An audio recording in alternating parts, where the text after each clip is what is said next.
Hi, my name is Gabriel Lopez. My younger brother, Andres, he was born in 2002, and when he was a little baby, we all thought, oh, he's a pretty sweet baby, he never cries. My mom started noticing some weird stuff about my brother. He would not react to external, stimulus. Well, the doctor told us that he was deaf.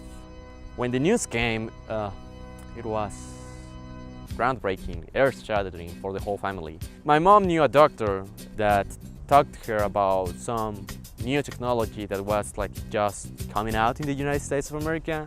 Cochlear implant is the name of the technology. But it was groundbreaking in Mexico. My brother was actually one of the first 3 kids in Mexico to get that technology.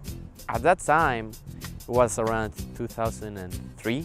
The implant alone was 25,000 Mexican pesos.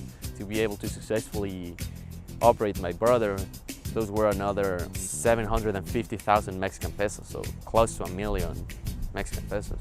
I remember we had to sell several plots of land, all of our cars. We had to ask for loans at the bank. The doctors would open my brother's skin at the base of his skull, and they would sand in a little bit of the skull to make space for the implant. They would put an electromagnetic receiver inside of his skull, and they would connect it to the bones and the nerves on the ear.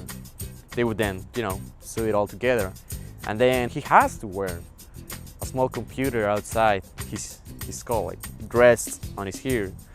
And that small computer receives the sound, transforms it into electrical signals, send it to an external magnet, and that magnet sends electromagnetic pulses to the inside part of the implant that, processes back to sound. At that time, he had to wear a small thing here, but then a huge computer here on his chest. But nowadays, he only has to wear a small thing here.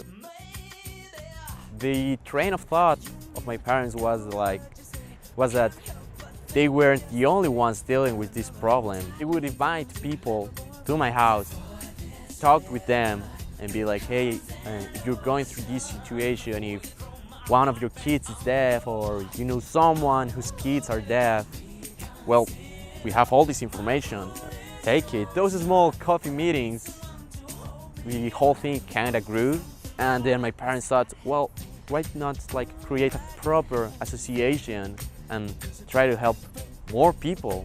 So, in 2004, they founded Ándale para Oír, which is helping not only kids, but also elders, young people, workers even. When we first started, we had a small office. Nowadays, we have a whole building just to ourselves. We've become good friends with the owner of the corporation that creates the implants. We've also made some good friends with doctors along the way. Some of them will do the operation by free. No longer just an association, it's a group of people that really want the best. The end.